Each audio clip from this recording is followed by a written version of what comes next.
We promised you before the break that we'd be having a rock star speaker for you here. And yes, the guy we have on stage next is definitely that.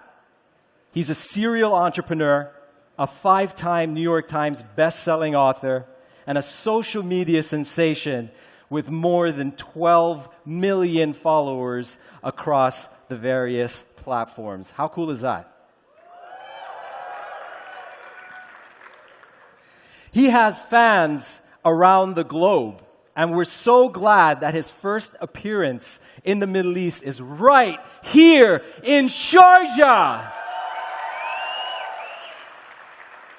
Ladies and gentlemen, put your hands together and welcome on stage the chairman of VaynerX, the one and only Gary Vaynerchuk, please.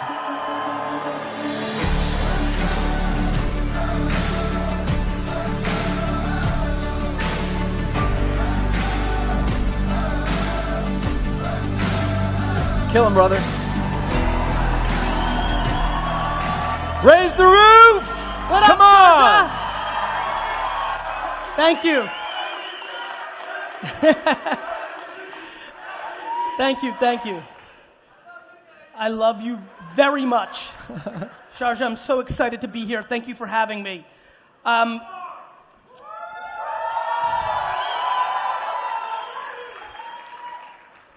There are so many things that I want to cover in this time, so let's just get right into it. Couple things. When you grow up the way I did, and for a lot of people in this room that don't know, I'll give you the 1-minute version because so much of the energy I'm feeling here today across the UAE, and specifically at this event and on social with my interactions, is I was born in the former Soviet Union, and then I came to the United States when I was 3 years old.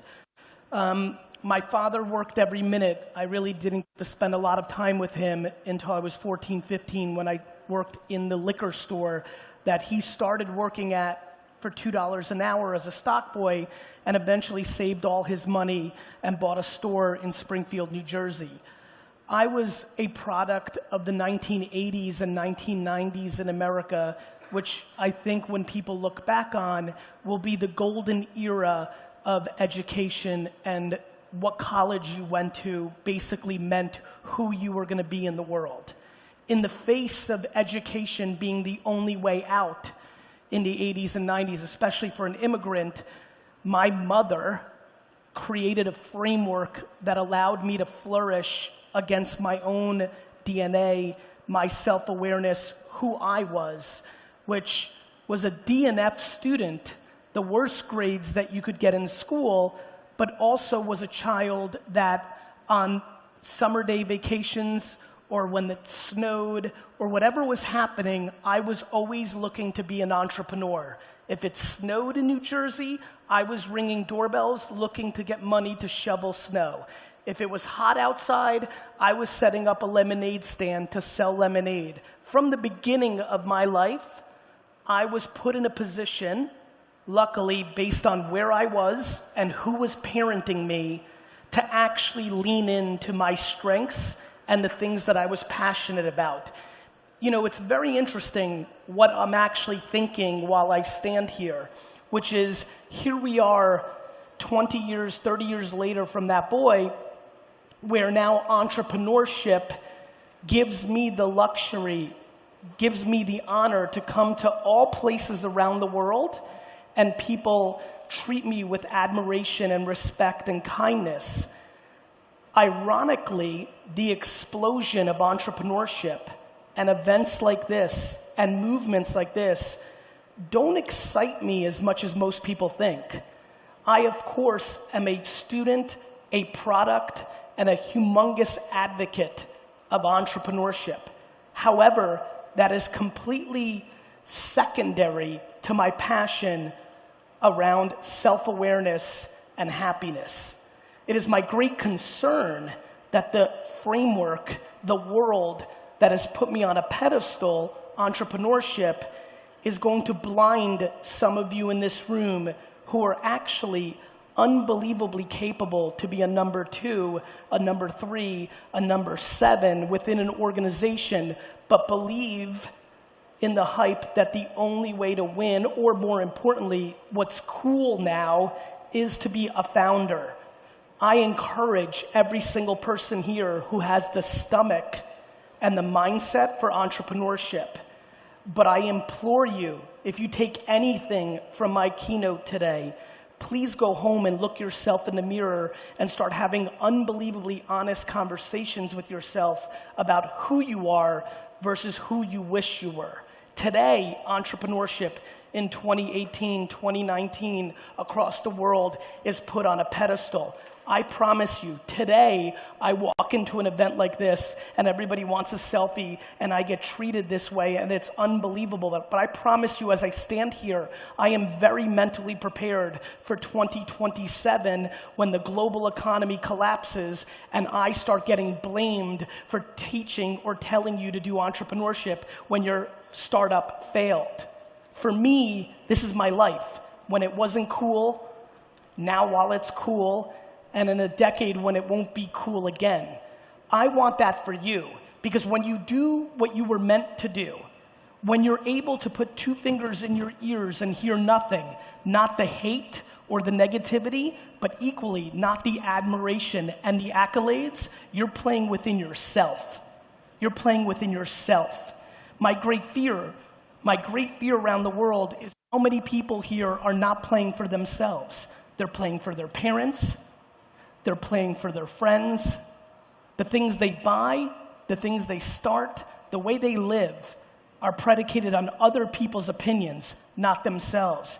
And so I'm not coming here to start with a buzzkill, but I also do not want to be delusional to the reality of the situation. To build a meaningful company takes a very long time, is very difficult, and more importantly, what has happened in the startup community, all those wonderful startups back there, everybody now is pandering to venture capital or to raising capital, not to actually building a business.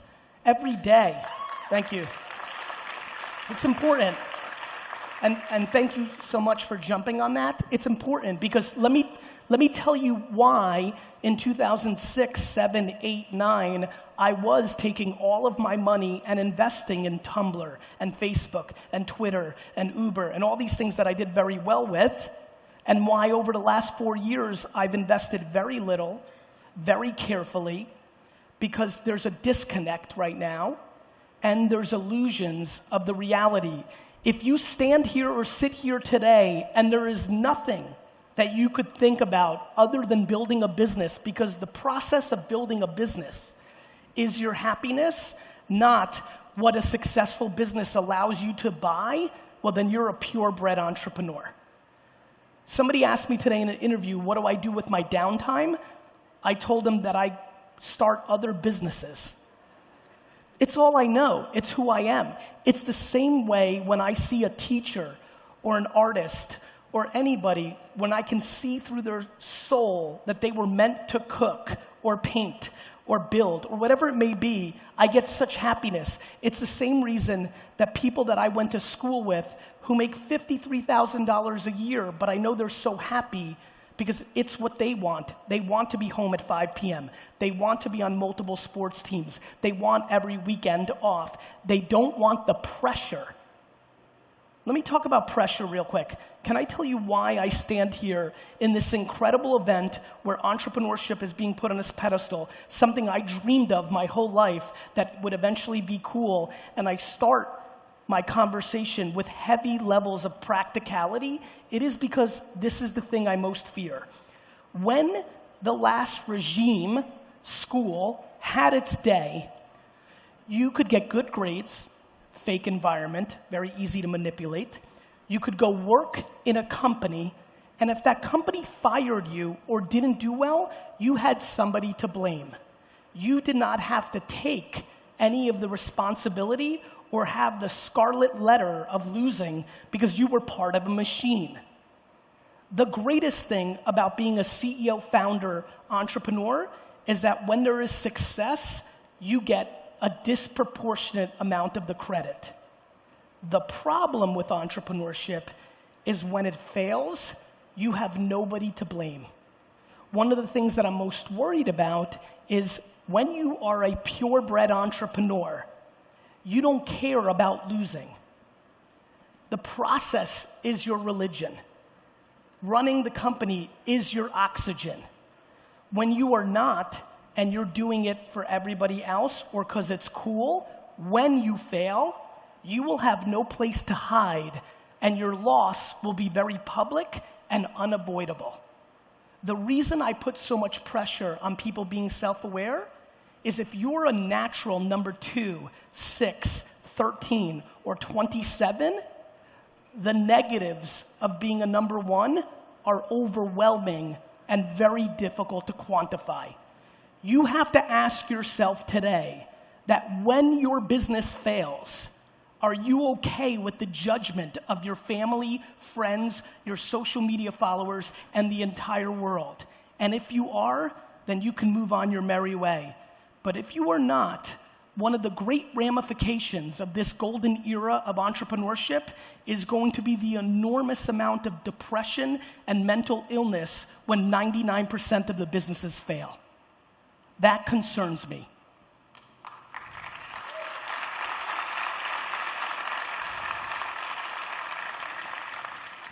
My friends, please don't misunderstand me. I don't stand up here and say, I'm an entrepreneur, you're not.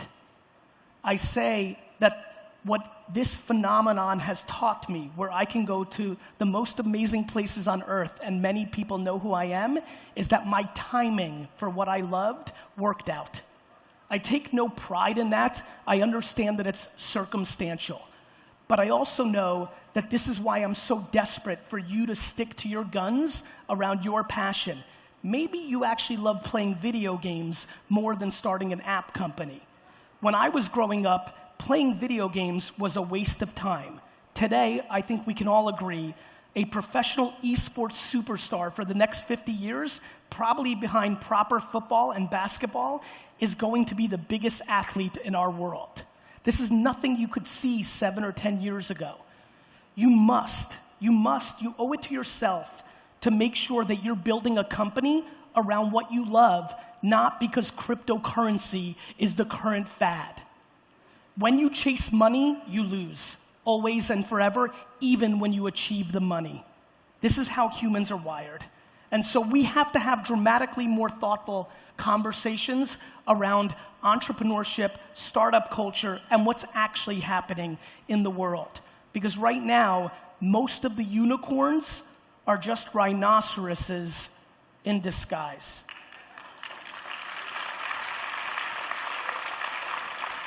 And please don't get it confused. I, like every other person, have my selfish wants and needs. That last statement, that was selfish. D-Rock, where are you at? I did that right now, the unicorn for rhinoceroses, for one reason.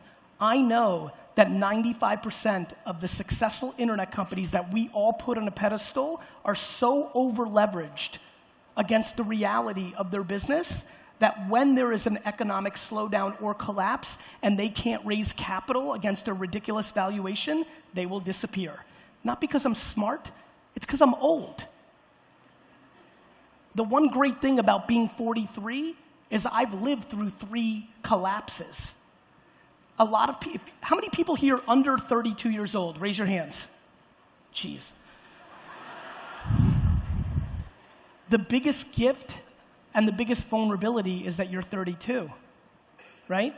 The biggest thing that, look, there's so many things that are running through my mind. Number one of the most fascinating things running through my mind, looking at the Namibia area and looking at North Africa, the Middle East, it's devastating to me how much of the young talent here thinks they need to go to America or other places to achieve their goals when there is so much opportunity.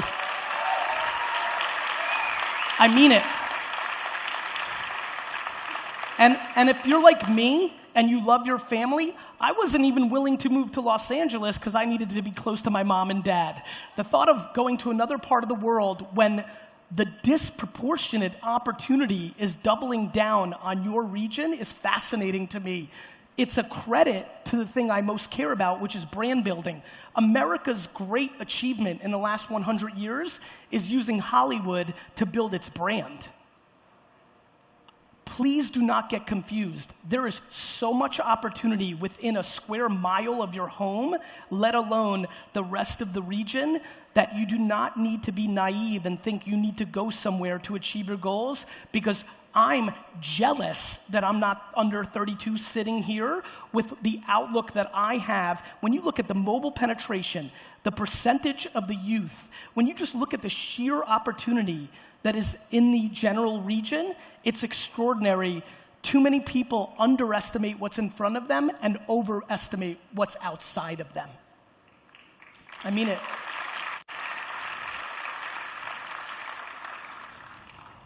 Let's bounce around a little bit. I'm going to take it to a slightly different direction because I think it's unbelievably inherent to so many people in this room. I generally believe, and by the way, not everybody should do video. Not everybody should do video, have somebody following them around with a camera. Not everybody should do video.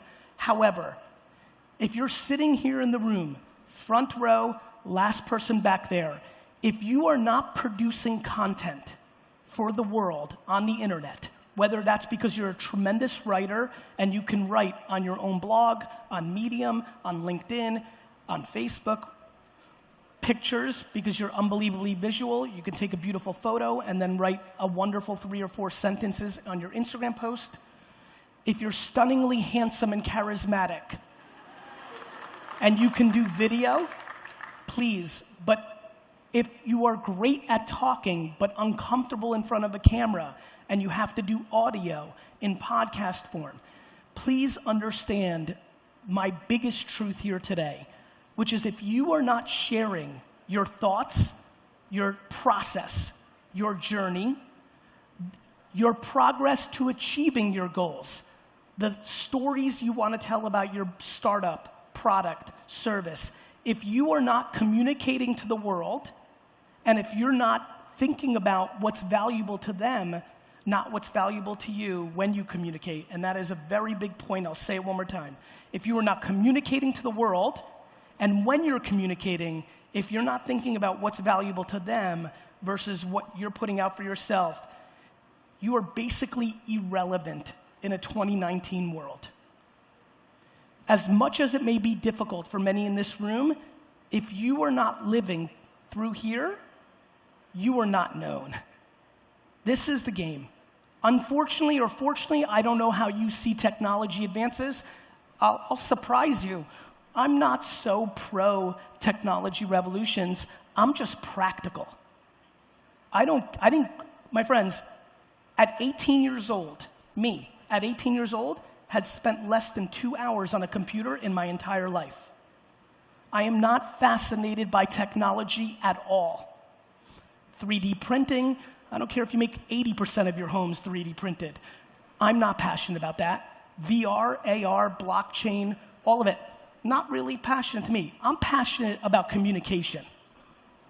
And that's where this happens.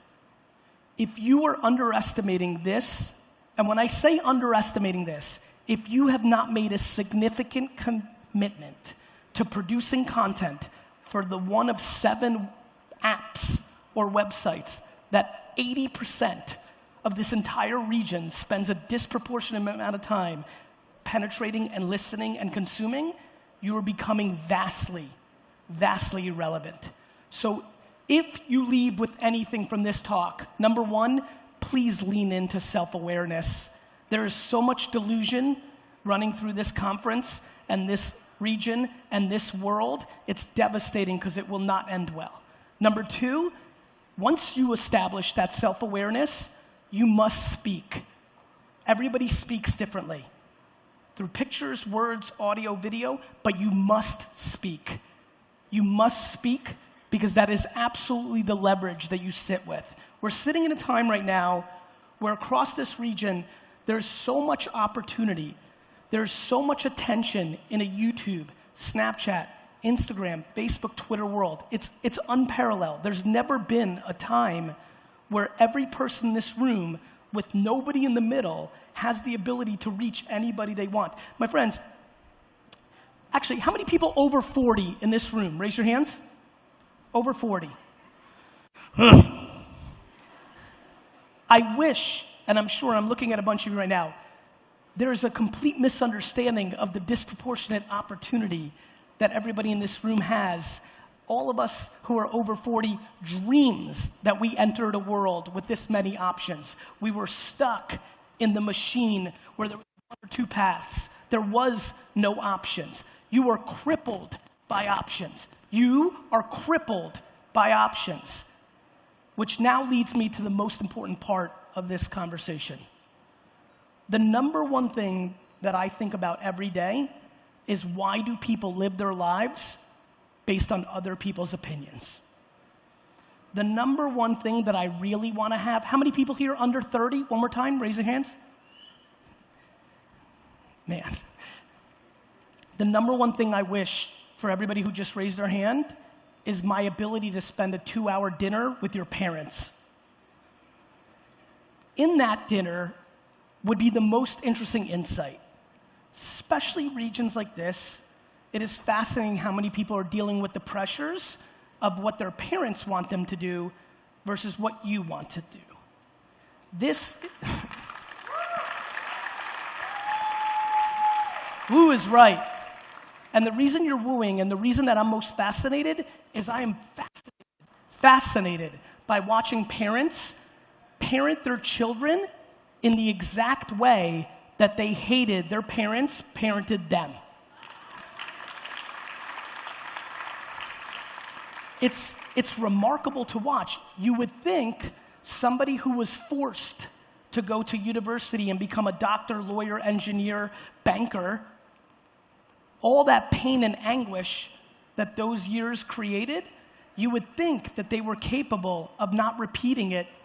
But the problem is, the great insight of my life is how many parents parent their children only and 100% based on what other parents think about their children. This is the most important topic in this region. In a world specifically to this region where there is so much opportunity, the paradigm shift that is needed is one on the parenting level to create the freedom for children to be able to become happy, not check the box of what they're supposed to do. Now, before all the 30-year-olds clap and say, hell yeah, Gary, before that, there's one part of the equation for all the children that are so happy with this framework. If you take your parents' money, they're in charge.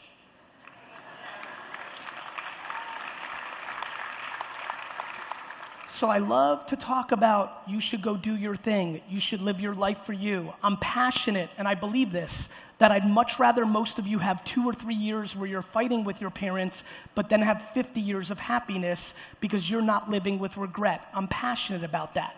The problem is, I've been blown away by how many kids think they can go start their own company while their parents pay for their lifestyle. You either live on your own 2 feet or you do not.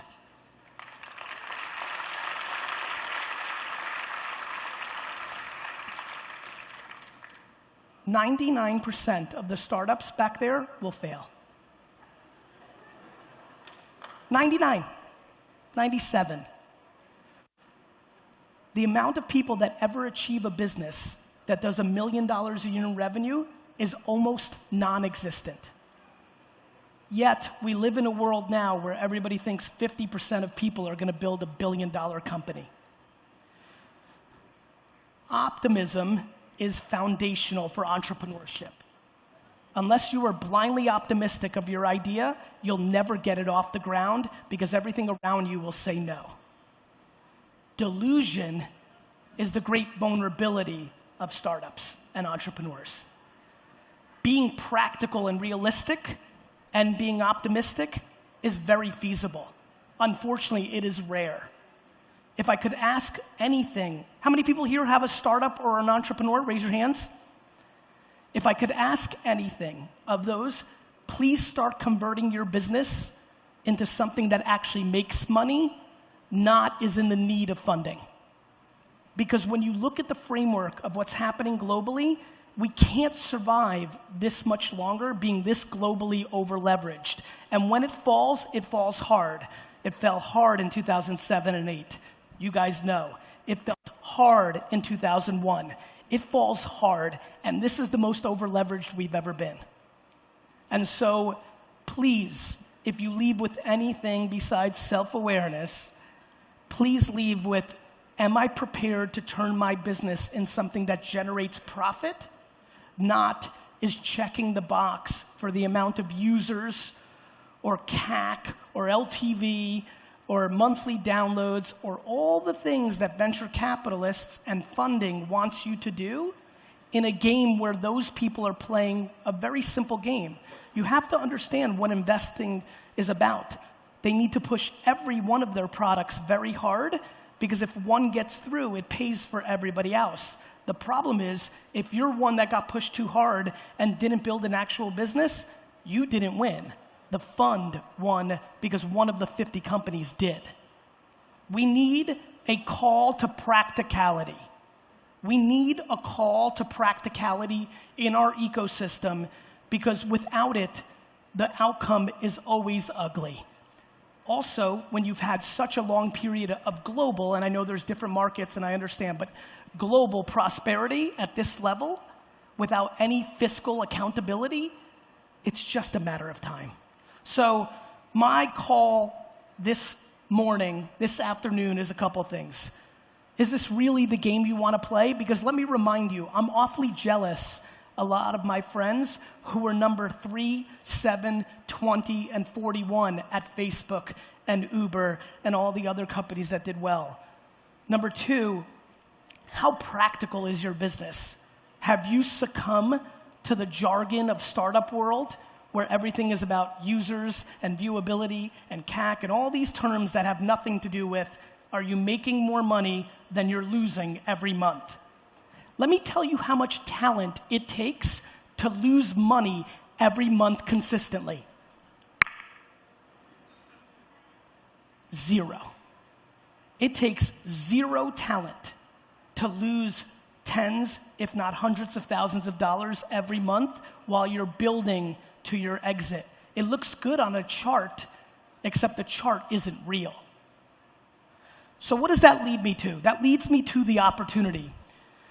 I'm going to get very practical with you. If you as a person or you as a business are not buying Instagram story ads in this region right now, in this region, UAE, across the Middle East, North Africa, if you are not doing that right this second, you are making an enormous mistake. I am the byproduct of buying underpriced ads my whole career. My dad's liquor store that I grew from $30 to $60 million in 5 years with no money is because Google AdWords were 5 cents a click and nobody else was buying them. GaryVee, the character, was because I was buying ads on Twitter when they were underpriced, then YouTube, and currently today, right, on Instagram stories. I'm on this Arabic GaryVee account. If you want to go look at any website that shows the graph of growth, this is very meta. This is unbelievable timing. This is my biggest thesis. I see a lot of you shaking your head. That means you consume my content of underpriced attention, buying ads. But this is probably the most excited I've ever been to talk about it, because this account, Arabic GaryVee, literally 10 days ago, had 700 followers. It now has 30,000 followers. It has nothing to do with me being in the region. How much? 42,000. Thank you, brother. Don't clap. Clap for yourself when you do what I did. From 700 to 42,000 on one thing. We found on Instagram stories a piece of content from a quote or two that I had, converted into Arabic, bought across Arabic-speaking people across the world, where I am converting followers for 1.9 cents. If you've been in the ad game, I'd be thrilled for 1.9 cent impressions. I would lose my mind for 1.9 cent engagement, which would be a like or passing it on. To be able to get to 1.9 cent followers is ludicrous. I've never seen it. When my team texted me a week ago and said, weird, we have some news, your Arabic page is exploding, we found 1.9 cent followers, I replied and told them to spend all of my money on it. All of it. You, and this is very meta, you will watch my notoriety in this region over the next 9 months go through the roof. Here's why. Even though I just told all of you to do it, 99% of you will not. This is the story of my life. Even though I just told you, 99% of you, that the #1 underpriced move in the region, regardless of your business, is to buy Instagram story ads and make a lot of different content until you find something that's working for you. I am convinced, out of the last 10 years of my life, that 99% of you will not do anything about it, which will allow me to keep achieving very underpriced attention. If only half of you started to run meaningful ads on Instagram stories in this region, that price would triple or quadruple. This is the great fascination of my life. Even when told, verbatim, black and white, in your face, exactly what to do, somehow miraculously, you will not. You promise? Stand up. Let's clap it up for him. He will. And now let's clap it up for his shirt. Look at that shirt. Clap it up. Good shirt. I like it, man. It's really fascinating. That is what's happening. And that is the great misnomer. That is the great opportunity. That is the great vulnerability. We look at the past and put it on a pedestal, and we look at the current and the future and we demonize it. I'm fascinated by that. We look at technology advances and we demonize it.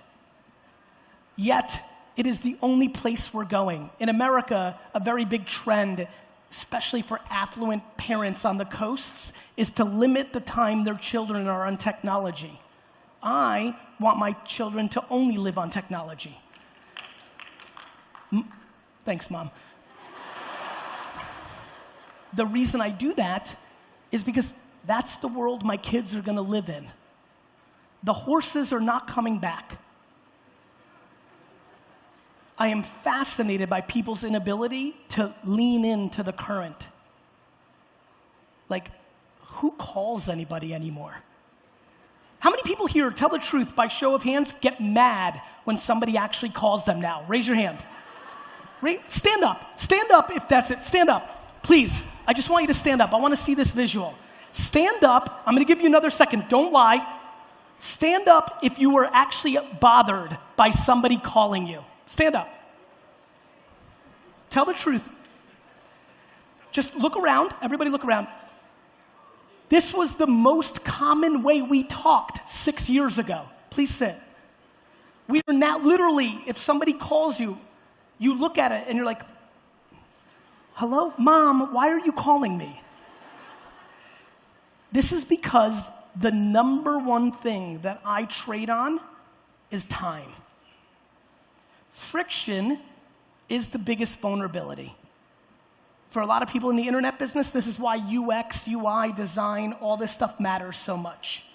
Any friction you cause is devastating. The second Wi-Fi is 1/100th of a second slower than you're used to, you are devastated. Voice is going to be the next frontier. In the same way that everybody here used to call, but now texts, because time is so valuable, and it is actually common courtesy to why you're not calling. Calling somebody now without telling them that you are calling is an invasion on their time. Soon voice will replace that. If you really want to be on the cusp of what's next, I genuinely believe that Alexa and Google Home and voice-activated UI is going to be unbelievably powerful. It is it's a very, very vibrant place. It is. And so that's one place to talk and pay attention to. But this all rounds up to a very simple conversation, which is, If you look at the history of time for entrepreneurship, for the human race, there's all leads to one road, which is timing. Timing. It's unbelievable how much timing plays a factor in all of this.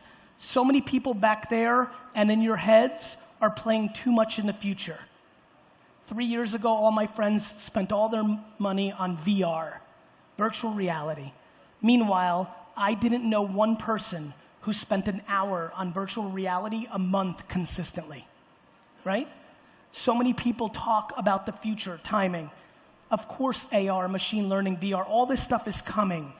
But until you see it with real people, it's an enormous leap, and you're going to get your timing wrong, right? On the same token, the things that I'm passionate about, when I talk about Facebook or Instagram or Snapchat, it is only because it's current.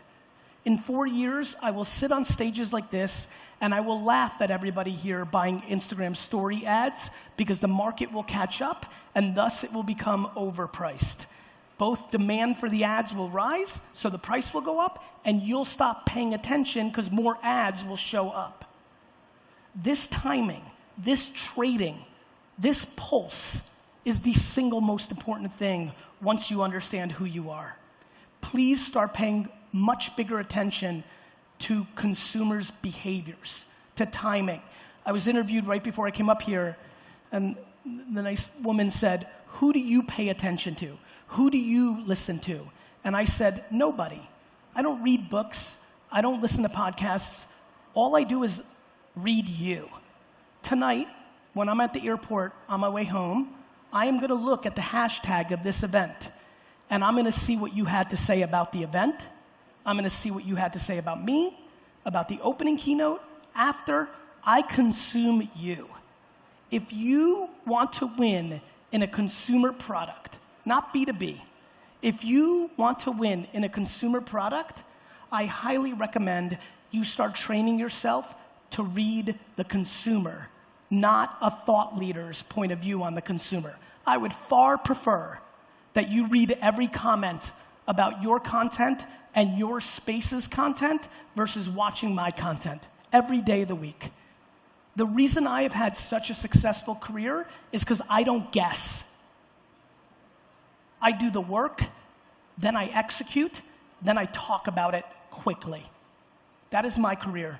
The fact that we now live in a world where the consumer's point of view, opinions, are being posted immediately in real time is remarkable. Do you know how many people here want to build more followers and influence, yet don't reply to the comments on their posts?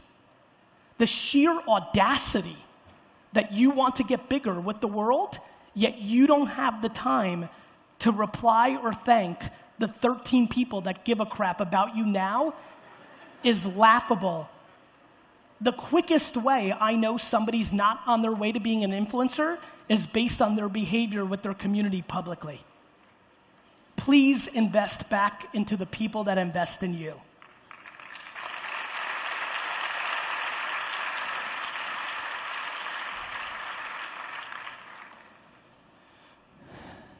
I don't know if you heard, but the reality of being a human being, according to modern science, is 400 trillion to 1.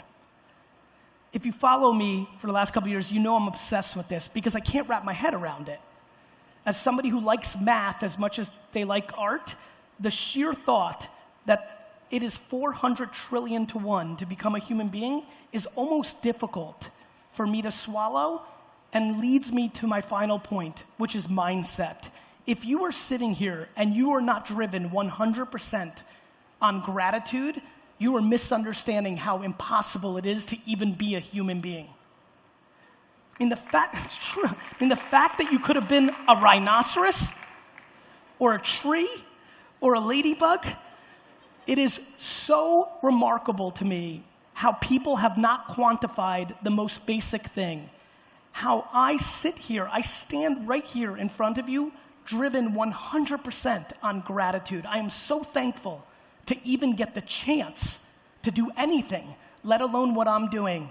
I promise you, when you wake up every morning, you don't need a meditation pod, you don't need a book, You don't need a podcast. You don't need me. If you wake up and actually say to yourself, the likelihood of me having a life is more rare than getting struck by lightning 10 times, you will put life in perspective very quickly. Dwelling or complaining or crying about what you don't have versus understanding and leaning into what you do have is exactly the same way that I understand that I wish all of you knew how much better it would be to build a business here than to move to Silicon Valley.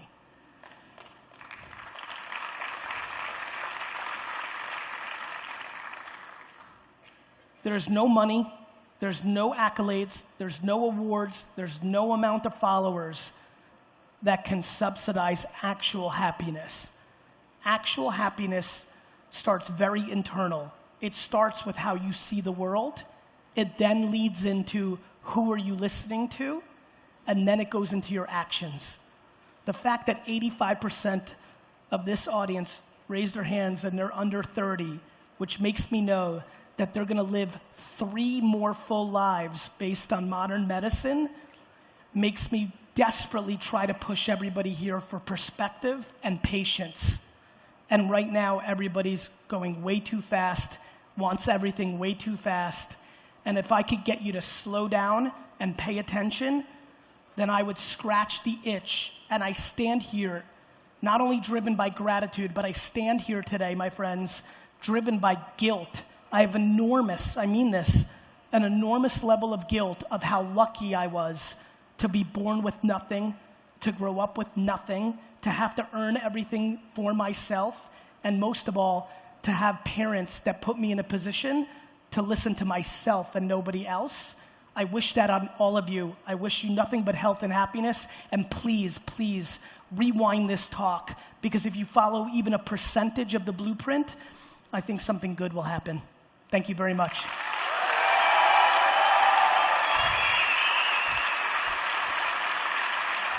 Thank you. Thank you so much. I'm just going to sign this book for him. What's that? Selfie? I'm just going to sign this guy's book. You got a pen? No, I don't. That's a huge mistake. All right, you have to leave. I see Sharpie in your hand all the time. Thank you, brother. Thank you. You're welcome. I'm good. Just stay right there. I'm going to take a quick photo. You guys ready? Get up. Sure. Thank you so much.